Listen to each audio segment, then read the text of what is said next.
大家好，欢迎收看爱上电子。今天咱们看一下这个格力空调版的 PFC 电流取样及电流保护电路。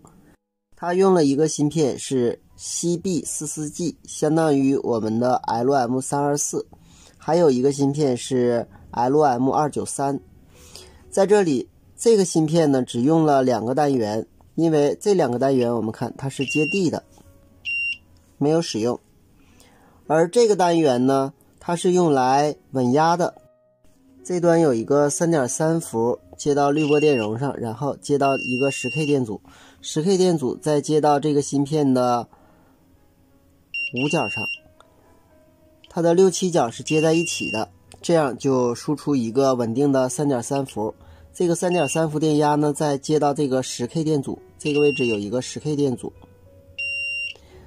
10K 电阻这端很显然供的是 3.3 伏，它的这一端呢是接在这个 1K 电阻上。1K 电阻与 10K 电阻的中间点接在我们这个芯片的12角上。1K 电阻的这端直接接到我们电流取样电阻的这端。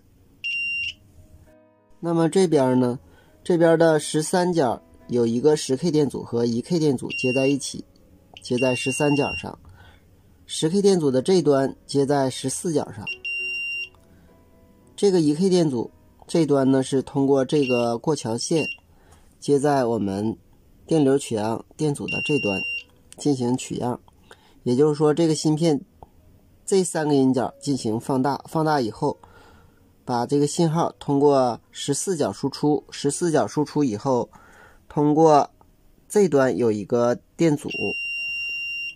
然后把这个信号加到 MCU 上进行 ADC 检测，来检测电流的大小。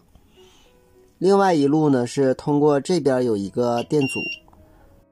这个电流信号经这个100欧电阻耦合以后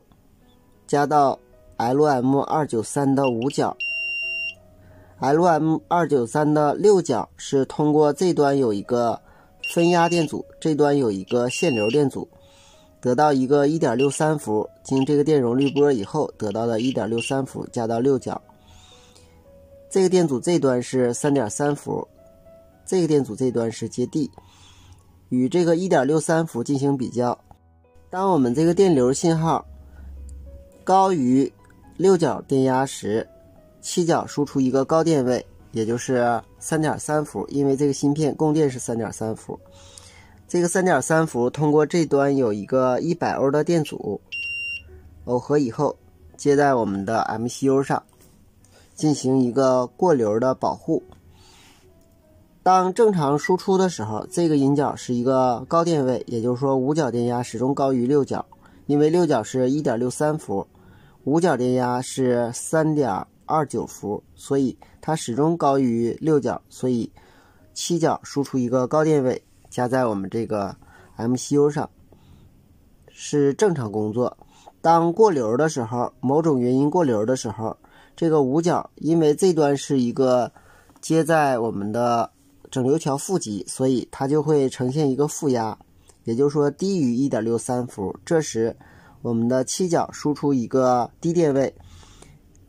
加在我们这个100欧电阻，然后通过100欧电阻耦合以后加到 MCU 上。当 MCU 检测到这个低电平的时候，就报 HC PFC 过流保护故障。看一下这个图，前面这2个单元就是像 LM324 的那个运放的2个单元，后边这个是 LM293。首先由 3.3 伏通过 10K 电阻输入，正向输入端、反向输入端与输出端接在一起，这个运放供电是5伏。很显然这个位置输出是 3.3 伏，经 10K 电阻限流， 1K 电阻分压，这端接的是整流桥的负极，很显然这个位置的电压为 0.3 伏。由于它是一个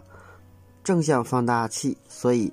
后极输出大约是11倍，为 3.3 伏。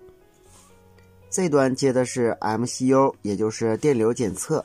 当后极电流过大的时候，整流桥的负极呈现一个负压，使这个位置的电压会降低。这端是成比例的降低，加到 MCU 就能够检测后级电流的大小。另外，通过这儿加到这个比较器的正向输入端，反向输入端通过一个分压电阻和一个限流电阻，这个位置得到的电压大概是 1.5 伏。那么正常这个位置的电压为 3.3 伏，高于 1.5 伏，后级输出一个高电位，加到 MCU 就是正常工作状态。当这个位置的电压低于 1.5 伏时，后级输出低电位， MCU 检测到以后进行过流保护。好，今天咱们就到这里，谢谢大家，再见。